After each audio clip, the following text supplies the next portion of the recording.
Dubai घूमने आना है, फैमिली के साथ आए, अकेले आए, यहाँ हनीमून मनाने आए, यहाँ पे हम बिजनेस करने आए, यहाँ हम इन्वेस्टमेंट करने आए, कौन से मंथ्स अच्छे होते हैं, किस तरह की लाइफ है, कितना खर्चा होता है, कौन सी चीज़ कितने की मिलती है। अगर बहुत सारे क्वेश्चंस आपके हैं मन में, तो मैं हूं ना आप सबके क्वेश्चंस के आंसर करने के लिए। तो चलिए इस वीडियो को आपने एंड तक देखना है, बिकॉज बहुत सारी इंटरेस्टिंग चीजें मैं आपको इस वीडियो में बताऊंगी दुबई के बारे में, जिससे आपका ट्रिप प्लानिंग हो जाएगा बेहद आसान। हेलो जी, नमस्कार, सत श्री अकाल, अस्सलाम वालेकुम, केम छो, कैसे हैं आप सब लोग। मैं हूं आप सबकी प्यारी सी ममता सचदेवा, एक बार फिर से आप सबके साथ में। आज ये वीडियो दुबई के बारे में आपको बहुत कुछ बताएगी जो बाकी लोग आपको नहीं बताते। पहला क्वेश्चन लोगों का होता है कि कौन से मंथ्स यहाँ पे बेस्ट होते हैं विजिट करने के लिए, क्योंकि जितने भी लोग इंडिया में मेरे जानने वाले रहते हैं उनको लगता है कि यहाँ बहुत ज़्यादा गर्मी पड़ती है, बहुत ज़्यादा गर्मी पड़ती है, और हम लोगों के पास यहाँ एसी नहीं है क्या। भाई गर्मी में भी आओगे तो यहाँ पे आपको घर में एसी मिलेगा, किसी भी दुकान पे जाओगे एसी मिलेगा, किसी भी मॉल में जाओगे एसी मिलेगा, हर दुनिया के कोने में, मतलब आपको इतना एसी कहीं नहीं नजर आएगा जितना दुबई में नजर आएगा। तो टेंशन मत लो, गर्मी के महीने में भी आओगे तो आपको यहाँ पूरी एसी वाली फैसिलिटी सब जगह मिलेगी, एक्सेप्ट रोड्स एंड ओपन जो एरियाज है उनको छोड़ के। यस, वहाँ गर्मी अप टू 50-52 डिग्रीज भी होती है। तो अगर आप गर्मी में नहीं आना चाहते, आपको लगता है कि नहीं मुझे तो गर्मी बिल्कुल बर्दाश्त नहीं है, मुझे आना है अच्छे मंथ्स में, तो यहाँ पे अच्छे महीने शुरू हो जाते हैं। सितंबर एंड आप लगा लीजिए, सितंबर अक्टूबर, नवंबर, दिसंबर, जनवरी, फरवरी, मार्च, अप्रैल तक यहाँ पे जो वेदर है वो बहुत अच्छा रहता है। अप्रैल तक भी आप गर्मी बर्दाश्त कर सकते हैं, उतनी ज्यादा गर्मी नहीं होती अप्रैल में। तो आप अपना ट्रिप कभी भी प्लान करो, अक्टूबर से लेके अप्रैल का करो। अच्छा, अब आप बोलेंगे ममता जी ट्रिप तो हमने प्लान करना है, अब टिकटें हम सस्ती कैसे लें। भाई देखो, एक चीज आप समझ लो, कभी भी कोई चीज जब आप एडवांस में प्लान करते हो, एडवांस में उसके बारे में प्लानिंग कर लेते हो अपने घर में कि हमने 3 महीने के बाद जाना है, तो आप पहले से ही अपनी डेट्स को अपने माइंड में मार्क करो और अपनी एडवांस में बुकिंग करके रखो फ्लाइट टिकट की। उससे क्या फायदा होता है, अगर आप 2 या 3 महीने पहले टिकट बुक कर लेते हो तो आपको टिकट्स बहुत सस्ती मिलेंगी। Yes, it is true.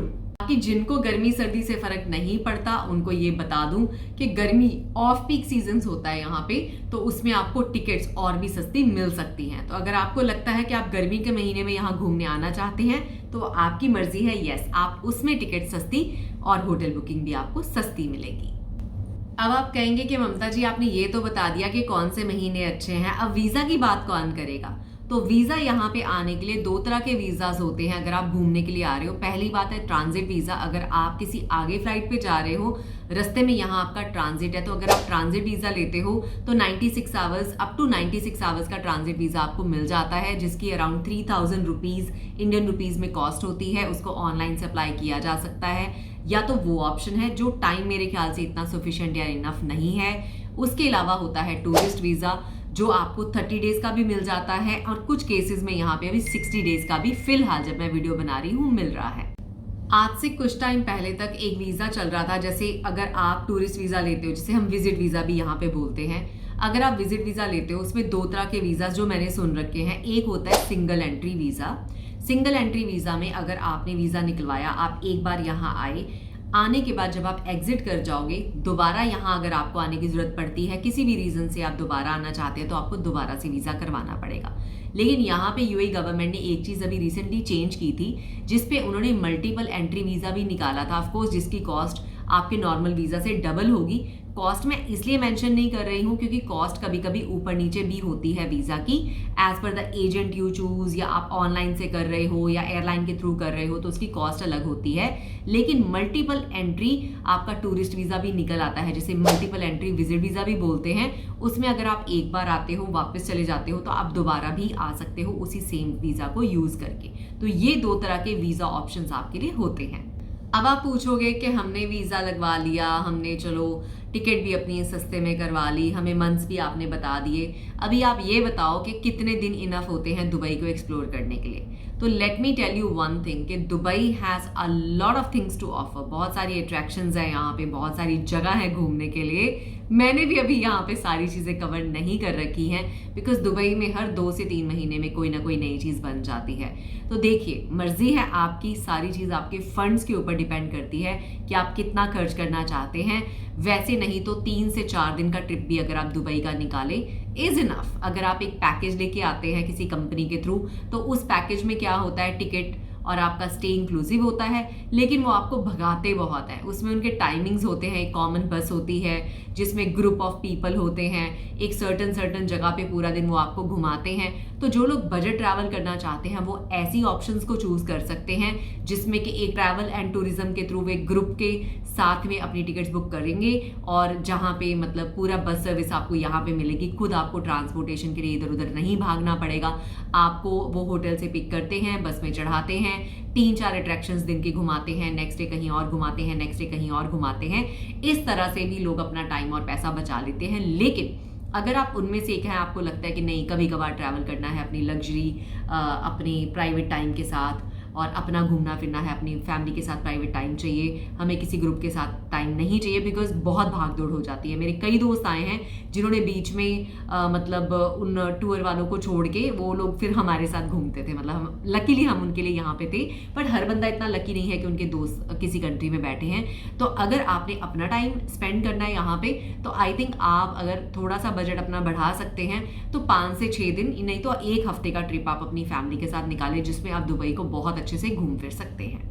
बताना भूल गई थी कि वीजा लगवाने के लिए आपको बेसिकली आपके पासपोर्ट की कॉपी चाहिए होती है, स्कैन की हुई, फ्रंट पेज और लास्ट पेज। सेकंड चीज आपको चाहिए होती है वाइट बैकग्राउंड की आपकी कोई भी लेटेस्ट पिक्चर। ये 2 चीजें आप या तो ऑनलाइन खुद वीजा अप्लाई कर सकते हैं, नहीं तो जैसे एमिरेट्स एयरलाइन तो ऑनलाइन वहां पे भी आप अप्लाई कर सकते हो। थर्ड होता है बहुत सारे एजेंट्स होते हैं जो ये वीजा करके देते हैं, हमारी कंट्री इंडिया में भी है, नहीं तो दुबई से अगर आपको कोई जानता है तो वहां से भी आपका कोई वीजा निकलवा सकता है। मैंने अभी मेरे कोई जानने वाले थे, उनका वीजा मैंने यहाँ से निकलवा के भेजा है। To be very honest I wouldn't be the right person to compare the cost कि इंडिया से सस्ता पड़ता है कि यहाँ पे, बिकॉज मुझे इंडिया छोड़े 20 साल हो गए हैं। So I do not know anybody there कि जो मुझे वीजा कॉस्ट एक्यूरेट बताए, तो इसीलिए मैं कोई भी फीस आपको नहीं बता रही हूँ, क्योंकि फीसिस वैसे भी ऊपर नीचे होती रहती हैं। वीजा अप्लाई करने के बाद वीजा आपका आइडली 4 से 8-10 दिन के बीच में आ जाता है। इन केस रिजेक्शन होती है तो वो एक अलग केस है, लेकिन अभी दुबई का जो वीज़ा है मैंने जो रिसेंटली निकलवाया है वो लेस देन 24 आवर्स में निकल गया था। तो दुबई इज़ वेरी फास्ट, वो काम बहुत स्पीड से करते हैं। लेकिन हाँ, अब आई डोंट नो किसी के पासपोर्ट में अगर कोई गलती निकले या किसी ऐसे बंदे के नाम से उसका नाम मैच करता हो जो मतलब आइडल पैसेंजर नहीं है किसी फ्लाइट के लिए, कई लोगों की हिस्ट्री होती है गलत ट्रैवल की और नाम मैच कर जाता है, तो उनके लिए थोड़ी ट्रबल और प्रॉब्लम्स हो जाती हैं। लेकिन अदरवाइज अगर आपका क्लीन रिकॉर्ड है, आपका क्लीन पासपोर्ट है और कोई दिक्कत नहीं होती, तो आप लगाइए 24 आवर्स से लेकर आपका visa within a week आपका आपके हाथ में होगा। जैसे ही आपका वीजा आपके हाथ में आता है, आप उसको प्रिंट करके उसके ऊपर चेक कर सकते हैं, लिखा होता है कि आपको विद इन 30 डेज में एंटर करना है यूएई। तो यूएई का वीजा निकला है आपका, तो जो भी तारीख को आपका वीजा निकला है उस डे से, उसकी डेट ऑफ इशू से 30 डेज के बीच में आपने ट्रैवल करके मतलब यहाँ पे आना है। अगर 30 दिन वो वीजा आपने इंडिया में अपने हाथ में रखा तो वैलिड नहीं रहेगा। उस 30 दिन के बीच में मान लीजिए आपका वीजा इशू होता है 1 तारीख को और आप 15 तारीख को ट्रैवल करते हैं, तो अब आप कहेंगे कि नहीं 15 दिन का मेरा वीजा तो खत्म हो गया। नहीं, ऐसा नहीं है। आपका वीजा जिस दिन आप यहाँ लैंड होंगे उस दिन से शुरू होके 30 डेज आप यहाँ पे रुक सकते हैं अगर आपका 30 डेज का वीजा है। एंड मेरा सुजेशन है कि अपना वीजा अगर 30 डेज का निकलवाया है तो एग्जैक्ट डे के ऊपर आप वापसी कर लें, क्योंकि अगर आप ओवरस्टे करोगे तो वापस जाते हुए आपको हैवी फाइन्स पे करने पड़ेंगे। हैवी फाइन्स के साथ साथ में आपका रिकॉर्ड भी खराब होता है। ये चीज़ याद रखिए, एयरपोर्ट्स में हमारा पासपोर्ट हमारी आइडेंटिटी है और जो भी चीज़ सिस्टम में जाती है वो कभी सिस्टम से बाहर नहीं आती। मतलब अगर वहाँ पे अगर आपने कोई भी एक ब्लैक स्पॉट एक बार लगा दिया तो वो आपकी ट्रैवल हिस्ट्री में रिकॉर्ड हो गया। तो याद रखिए, कभी भी टाइम से यहाँ पे आइए तो टाइम से ही वापस जाइए। फ्लाइट टिकट्स अगर आप बुक कर रहे हो तो मेक श्योर आप फ्लाइट टिकट जाने की और आने की दोनों तरफ की बुक करें। अगर आपने एक तरफ की टिकट बुक की तो इमिग्रेशन के ऊपर आपको प्रॉब्लम हो सकती है। वो पूछेंगे जरूर कि अगर आप जा रहे हो एज अ टूरिस्ट वापस आने की टिकट कहाँ पे है। और अगर आपका 1 महीने का वीजा है तो आपकी जाने की टिकट और आने की टिकट सेम एयरलाइन की होनी चाहिए। सेकंड, वापस आने का टिकट का जो डेट है आपका वो विद इन आपके यहाँ के 30 डेज के बीच का होना चाहिए। ये ना हो कि गलती से आप टिकट का ड्यूरेशन बाद का करवा लें तो उस चीज़ पे भी आपको क्वेश्चन होके आपको डिनाई बोर्डिंग भी हो सकता है। बाकी एक टिप रहेगा, कभी भी जब आपका वीज़ा आ जाता है, वीज़ा आने के बाद ही टिकट बुक करें, पहले टिकट ना बुक करें, क्योंकि कभी भी हो सकता है कि वीज़ा रिजेक्ट भी हो जाता है कभी कभार। तो वीज़ा आने के बाद immediately first step is book your ticket, because जितनी जल्दी आप अपनी टिकट्स बुक करेंगे उतनी वो सस्ती पड़ती हैं। जितना हम लास्ट मिनट पे टिकट बुक करते हैं उतनी ही टिकट महंगी पड़ती है। मेरे साथ एक बार क्या हुआ था कि हमें घर पे कोई इमरजेंसी हो गई थी और हमें सेम डे की फ्लाइट टिकट लेके जानी पड़ी थी। मुझे एक दिन फ्लाइट टिकट एक दिन की 75,000 रुपये इंडिया की पड़ी थी, एक बार एक साइड की। तो सेम डे पे एयरलाइन को भी पता होता है, वही टिकट बुक कर रहा होता है जिसको इमरजेंसी होती है। जितना आप एडवांस में टिकट बुक करते हैं, ऑफ पीक सीजन में करते हैं या रात के टाइम बुकिंग करते हैं, तो आपको टिकट जो है वो सस्ती पड़ती है। बाकी ऑफ पीक सीजन में 12-13 हज़ार रुपए से रिटर्न टिकट शुरू हो जाती है, इतनी घबराने की बात नहीं है। लेकिन पीक सीजन में तो बहुत महंगी टिकटें भी होती हैं। तो सब डिपेंड करता है कौन सी एयरलाइन आप बुक कर रहे हैं, कौन सा डेस्टिनेशन, आप दुबई सीधा लैंड कर रहे हैं कि शारजा लैंड कर रहे हैं, और ऊपर से आपने टिकट कौन से टाइम पे किस तरह से बुक की है, किसके थ्रू की है। बहुत सारे फैक्टर्स होते हैं एक सस्ती टिकट बुक करने के। इसके ऊपर मैंने एक वीडियो भी अलग से बनाई है, वो वीडियो आपको मेरे चैनल के ऊपर मिल जाएगी, उसको चेक ज़रूर कर लीजिएगा। प्लानिंग हो गई, टिकट हो गई, बाकी सारी बातों पे चर्चा हो गई। अब हम बात करेंगे होटल्स के बारे में। तो अगर आप फैमिली के साथ आ रहे हो, अकेले आ रहे हो, तो रुकना कहाँ पे है? यहाँ पे आपके पास बहुत सारी ऑप्शंस हैं। सबसे सस्ते एरियाज यहाँ पे रहते हैं। उनमें से एक सबसे सस्ता एरिया जिसका मैं आपको नाम बताना चाहती हूँ, देरा दुबई में जो होटल्स हैं, छोटे छोटे होटल्स हैं, वो आपको यहाँ पे 2-2.5 हज़ार रुपये पर नाइट से शुरू हो जाते हैं। अप टू 5,000-6,000 भी है। लेकिन दुबई इज़ वेरी लग्जूरियस। यहाँ पे हर ब्रांड का होटल आपको मिल जाएगा। पूरी दुनिया के जितने ब्रांड्स हैं उनके मल्टीपल होटल्स भी आपको यहाँ पे मिल जाएंगे। तो मर्जी आपकी है कि आपको 2,000 वाले में रुकना है, या आपको 20,000 वाले में रुकना है, या आपको लाख रुपए पर नाइट वाले होटल में रुकना है। तो यहाँ पे सब तरह की वैरायटी है। बाकी यहाँ पे होटल्स आपको मिल जाएंगे, हॉस्टल्स मिल जाएंगे, एयरबीएनबी मिल जाएगा, और उसके अलावा यहाँ पे आपको, अगर आपको कोई जानने वाला है तो बेड स्पेस शेयरिंग ऑप्शन भी यहाँ पे है। लेकिन मेक श्योर उसी लीगल बिल्डिंग में लीजिएगा जिस लीगल बिल्डिंग में sharing as per government rule allowed है। खाली ऐसे ही शेयरिंग यहाँ पे अलाउड नहीं होती। गवर्नमेंट का रूल है कि जिस बिल्डिंग में भी शेयरिंग हो वो गवर्नमेंट की नोटिस में होना चाहिए। तो ये कुछ एक ऑप्शंस हैं जिसमें से आप अपने बजट के हिसाब से चूज कर सकते हैं। बाकी दुबई में एक बार मुझे एक पूरा ग्रुप ऑफ सरदार जी आए हुए थे यहाँ पे, और अपने बैग्स लेके एक रेस्टोरेंट में बैठे हुए थे। हम वहाँ खाना खाने गए थे, तो वो बड़े परेशान थे, पता नहीं किसको फ़ोन मिला रहे थे। तो मैंने उनसे पूछा, भाई साहब क्या हो गया, हमें बताओ। क्योंकि होता है ना, कोई चलो बाहर से टूरिस्ट आया है, परेशान हो रहा है, तो चलो पूछ लो कि क्या दिक्कत है। तो कई बार होता है बंदा, इंसान मदद कर देता है उनकी। तो उन्होंने मुझे कहा, बहन जी हम होटल ढूंढ रहे हैं, कल से हमें होटल नहीं यहाँ पे मिल रहा। मैं कहा ऐसे कैसे हो सकता है कि पूरे दुबई में कोई होटल खाली ना हो। तो मुझे पता चला यहाँ पे दुबई वर्ल्ड ट्रेड सेंटर में कोई ऐसा एक बड़ा इवेंट चल रहा था जिसके चलते पूरे के पूरे दुबई के होटल्स सारे के सारे भरे हुए थे। मतलब लिटरली मेरे इतने जानने पहचानने वाले यहाँ लोग हैं जिनको मैंने कॉल करा और पूछा कि होटल, तो उन्होंने कहा बिल्कुल ममता जी रूम अवेलेबल नहीं है। तो उन बेचारों को एकोमोडेट होना पड़ा किसी के साथ में। जैसे वहाँ ही चलते फिरते उनको कोई लड़का मिल गया, उन्होंने रिक्वेस्ट की, तो उन्होंने मेरे ख्याल से उनको अपने साथ एकोमोडेट कर लिया।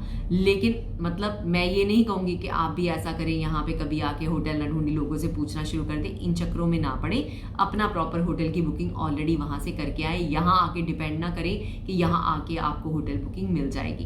कई बार होटल्स में स्पेस नहीं होती। जो होटल आप चूज करना चाहते हैं, मे बी आप गूगल पे देख के आए, लेकिन उसमें स्पेस नहीं है, तो आप क्या करेंगे? तो always have a plan B.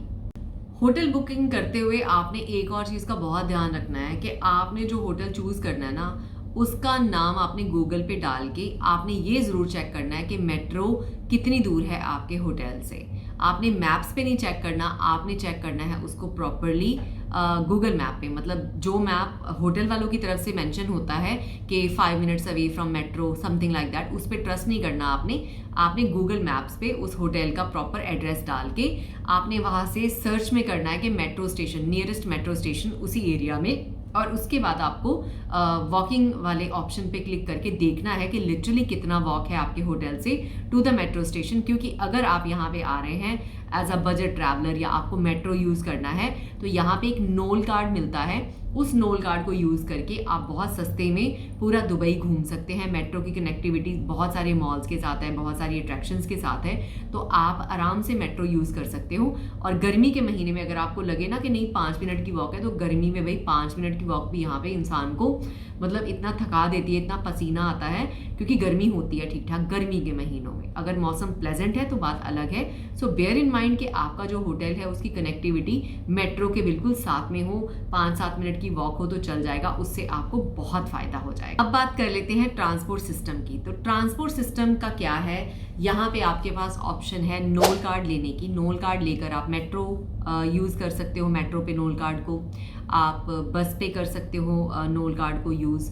उसके अलावा यहाँ पे आप टैक्सी ले सकते हो। टैक्सी यहाँ पे काफ़ी महंगी होती है, तो आई एम नॉट श्योर कि आप सब लोग जो मेरी वीडियो देख रहे हो वो टैक्सी लेने में इंटरेस्टेड होंगे, क्योंकि 12 दिरहम तो कम से कम टैक्सी फेयर स्टार्ट होता है। अगर आप 5 मिनट से ही टैक्सी में उतर जाते हैं तो आप करीब लगा लीजिए आपका बिल 25 से 30 दिरहम तो बन ही जाएगा।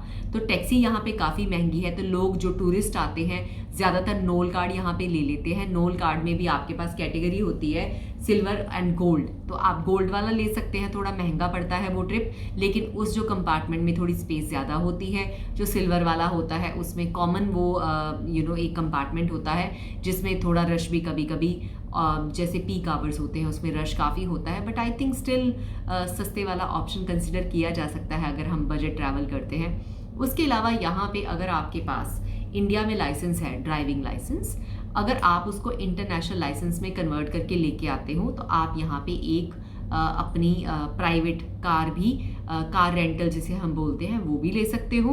और अगर आप मल्टीपल लोग हो, 4-5 लोग हो, तो कार आपको सस्ती पड़ेगी, क्योंकि एक ड्राइव करेगा तो उसमें 4 लोग इकट्ठे, 3 पीछे और 1 आगे, इससे ज़्यादा नहीं। जितनी कार की कैपेसिटी है उतने लोग ही उसमें बैठ सकते हैं। अगर ज़्यादा होंगे तो फाइन ठुकेगा, और जो भी फाइन उस कार पे लगेगा वो आपको पे करना पड़ेगा, क्योंकि आप कार रेंटल लेने के लिए अपने सारे जैसे पासपोर्ट की कॉपी या जो भी आपके डॉक्यूमेंट्स वो लेते हैं, तो सारी चीज़ आपके नाम पे चढ़ेगी। वो सारे फाइन्स आपको क्लियर करके ही गाड़ी वापस करनी है। सो प्लीज़ रूल ब्रेक मत कीजिएगा।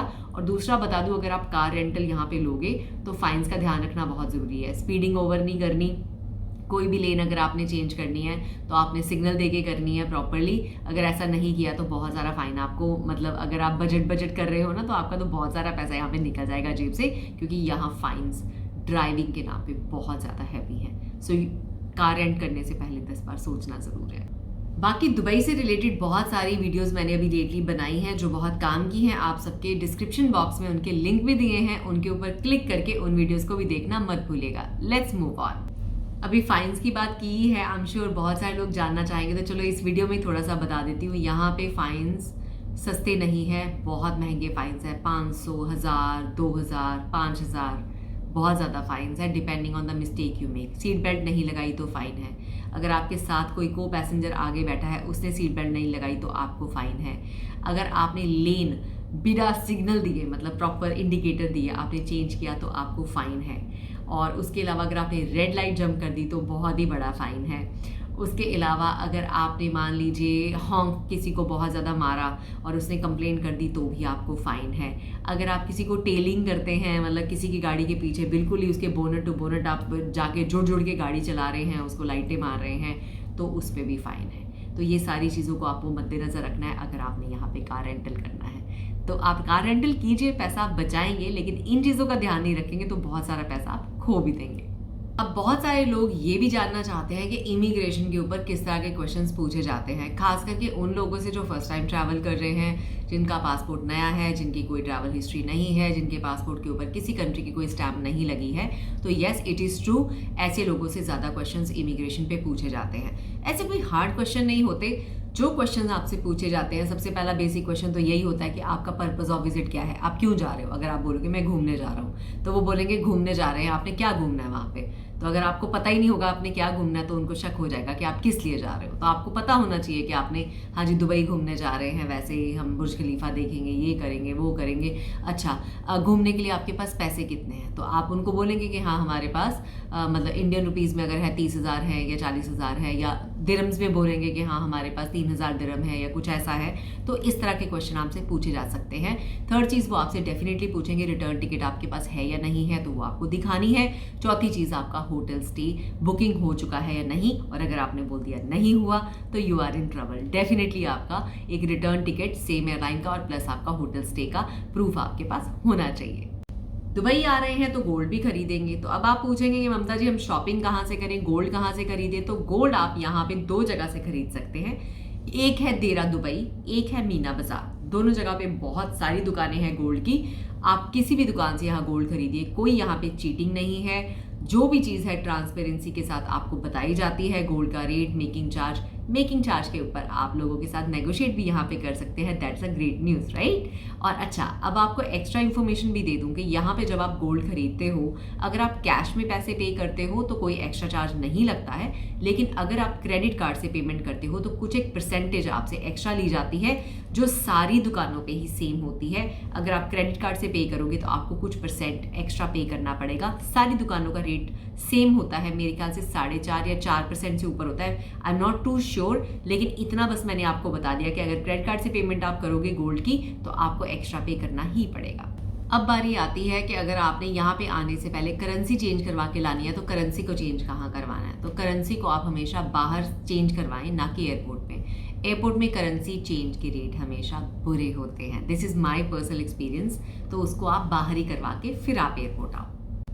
पिछले दिनों मेरे दोस्त आए थे यहाँ पे घूमने के लिए। उन्होंने मुझे एक क्वेश्चन पूछा जो मेरा दिल किया कि इस वीडियो में मैं इंक्लूड कर देती हूँ। उन्होंने कहा कि ममता यहाँ पे हम किस तरह की मतलब करेंसी को यूज़ करें कि हमें फ़ायदा हो? हमें डॉलर्स यूज़ करने चाहिए, दिरहम्स यूज़ करने चाहिए, या हम इंडियन रुपीज़ यूज़ करें, या हम यहाँ अपने कार्ड से आके ATM से पैसे निकलवाएं क्या? तो मैं आपको बोलूँगी कि पैसे आप वहाँ से चेंज करवा के दिरहम्स में लेकर आओ, दैट्स बेस्ट। डॉलर्स भी यहाँ पे इजीली हर जगह पे चल जाते हैं, डॉलर्स भी आप ला सकते हैं। और डॉलर का वैसे भी यहाँ पे रेट जो है वो लॉक है, 3.65 यहाँ पे रेट है डॉलर का। $1 equal to 3.65 AED lock price है यहाँ का। और नहीं तो आप इंडियन रुपीज़ भी यहाँ बहुत सारी जगह के ऊपर आप यूज़ कर सकते हो। Not in all hotels and restaurants, but yes many places will accept Indian rupees, but I would say carry dirhams और डॉलर्स विद यू। बाकी सारी बातें हो गई, अब बात आती है शॉपिंग की। तो शॉपिंग के लिए सबसे पॉपुलर एंड हॉट जो एरिया हम इंडियंस को पसंद है वो है मीना बाज़ार, जहाँ पे गोल्ड की शॉपिंग लोग करते हैं। और बहुत सारी छोटी छोटी दुकानें हैं जहाँ पे आपको कई मसाले मिल जाते हैं, ड्राई फ्रूट्स मिल जाते हैं, सैफरन लोग यहाँ से बहुत खरीद के लेके जाते हैं, डेट्स लेके जाते हैं। मोबाइल की सारी शॉप्स वहाँ पे हैं जो होलसेल में मोबाइल आप खरीदना चाहते हैं अपने लिए, सेकेंड हैंड मोबाइल खरीदना चाहते हैं, ये सारी दुकानें जो हैं वो मीना बाज़ार में है। बाकी सतवा एरिया, देरा एरिया आप वैसे घूम सकते हैं, थोड़ा देसी एरिया है क्योंकि ये ओल्ड दुबई है। उसके अलावा पूरा नया दुबई तो आपके सामने ही है, मरीना है, JLT है, JBR है, दुबई मॉल है, मॉल ऑफ द एमिरेट्स है। मतलब Dubai has a lot of things to offer. बाकी पहले वो टाइम होता था कि लोग कहते थे जाइटेक्स की वेट करो तब अच्छे ऑफर लगेंगे, ये वाली सेल की वेट करो इस पे ऑफर्स लगेंगे। आज मैं आपको एक सच बताना चाहती हूँ दुबई का। दुबई में हर दुनिया का brand easily accessible and available है हर मॉल में। और ऑन एंड ऑफ दिसंबर में, नवंबर में कहीं ना कहीं कुछ ना कुछ हर महीने सेल्स लगी ही होती हैं। तो इतना स्ट्रेस लेके कैलकुलेटिव होके मत आना, यहाँ पे आपको कुछ ना कुछ अच्छा सेल में मिल ही जाएगा। और इतनी टेम्पटिंग चीज़ें यहाँ पे मिलती है ना, कसम से बता रही हूँ, आप जितना भी बजट अपना बना के चाहे आ जाओ, आप उससे ज़्यादा ही स्पेंड करके आओगे, क्योंकि यहाँ पे हर चीज़ पे आपका दिल आ जाएगा। बाकी सबसे इंपॉर्टेंट चीज़ जो मैंने लास्ट के लिए रखी थी, मैंने आपसे बोला था कि वीडियो के एंड तक देखना, आपको बहुत इंपॉर्टेंट चीज़ मैं एंड में बताऊंगी। तो दुबई में आपको किसी भी तरह का खाना ढूंढने में कभी दिक्कत नहीं होती। अगर आप एक प्योर वेजिटेरियन पर्सन हैं, आपको इवन लहसुन और प्याज के बगैर का खाना भी चाहिए, तो इस तरह के रेस्टोरेंट्स भी आपको मीना बाजार में हज़ारों मिल जाएंगे। जैन फूड आपको मिल जाएगा, आपके पसंद का गुजराती खाना, राजस्थानी खाना, पंजाबी खाना, हर तरह का खाना यहाँ आपको इजीली मिल जाता है। एंड ऑफ कोर्स अब इंडिया की तरह तो मैं कंपेयर नहीं कर सकती कि 50-100 रुपए में, हल्के से ऊपर रेट में आपको मिलेगा। जैसे यहाँ पे एक वेजिटेरियन फूड की थाली 12 दिरहम से शुरू हो जाती है, 12 दिरहम, 15 दिरहम, तो आप कैलकुलेट कर लीजिए 300-350 दिरहम में एक साफ सुथरे अच्छे रेस्टोरेंट में आपको खाना मिल रहा है। इंडिया में भी आज अगर आप एक अच्छे रेस्टोरेंट में जाते हैं तो 250-300-400 रुपए का एक इंसान का खाना आता ही है। तो इतना महंगा नहीं है खाना, इतनी सोचने की बात नहीं है। बाकी अगर बिल्कुल ही बजट कोई ट्रैवल कर रहा है, चाय यहाँ 1 दिरहम की मिल जाती है, मैगी भी यहाँ पे मिल जाती है 1-1.5 दिरहम की। अगर आपके पास बनाने वाला कुकर है तो 2 दिरहम की अभी मैगी हो गई, थोड़ी एक्सपेंसिव हो गई है, नहीं तो आप अपनी ला सकते हैं। और उसके अलावा यहाँ मैं बोलूँ समोसा या कोई बोलिए ब्रेड पकौड़ा चलते हुए छोटी छोटी दुकानों पे आपको 1.5 या 2 दिरहम में मिल जाता है।